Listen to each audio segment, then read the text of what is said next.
एक 80 वर्षीय व्यक्ति अपने 45 वर्षीय उच्च शिक्षित बेटे के साथ अपने घर में सोफे पर बैठा था। अचानक उनकी खिड़की पर एक कौवा बैठ गया।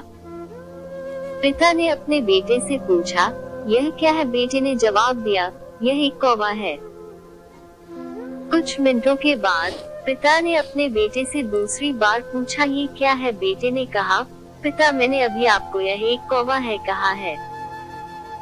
थोड़ी देर बाद बूढ़े पिता ने फिर से अपने बेटे से तीसरी बार पूछा, ये क्या है? इस समय बेटे के स्वर में कुछ जलन महसूस हुई। तब उसने अपने पिता से झुझलाते हुए बोला, यह एक कौवा है, एक कौवा। थोड़ी देर बाद पिता ने फिर से अपने बेटे से चौथी बार पूछा, ये क्या है? इस बार बेटा अपने पिता पर चिल्लाया, आप मुझसे बार बार एक ही सवाल क्यों पूछते रहते हैं? हालांकि मैंने आपको कई बता चुका हूँ कि यह एक कौवा है, क्या आप इसे समझ नहीं पा रहे हैं?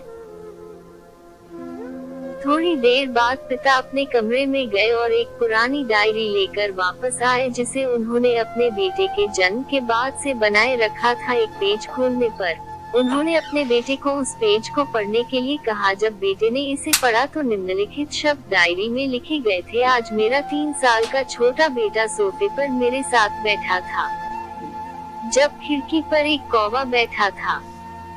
मेरे बेटे ने मुझसे 23 बार पूछा कि यह क्या है, और मैंने उसे 23 बार जवाब दिया कि यह एक कौवा था। मैंने उसे हर बार प्यार से गले लगाया और उसने मुझसे 23 बार फिर से वही सवाल पूछा।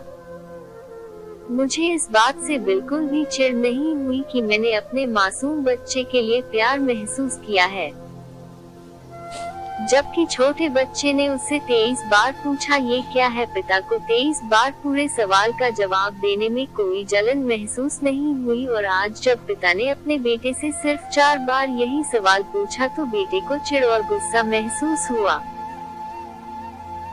इसे पढ़कर उस बेटे को अपने किए गए व्यवहार का पता चल गया था, जिससे चलते अब वह मन ही बहुत शर्मिंदा हो रहा था। शायद उसे अब किए गए अपने बुरे पिता के प्रति व्यवहार पता चल गया था। इसलिए यदि आपके माता पिता जब बुढ़ापे में होते हैं, उन्हें न तो पीछे छोड़े और न ही उन्हें एक बोझ के रूप में देखें,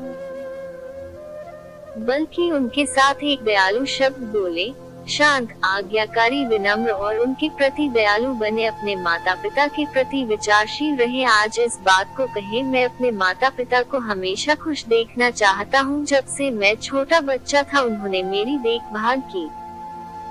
उन्होंने हमेशा मुझ पर अपने निस्वार्थ प्रेम की वर्षा की है। उन्होंने आज समाज में मुझे एक व्यक्ति के रूप में प्रस्तुत करने के लिए तूफान और गर्मी को देखे बिना सभी पहाड़ों और घाटियों को पार किया। भगवान से प्रार्थना करें, मैं अपने बुरे माता पिता की सर्वोत्तम तरीके से सेवा करूंगा। मैं अपने प्यारे माता पिता को सभी अच्छे और दयालु शब्द कहूंगा, चाहे वे कैसे ही व्यवहार करें। माँ बाप को पूजे, माँ बाप के ही चरणों में स्वर्ग है।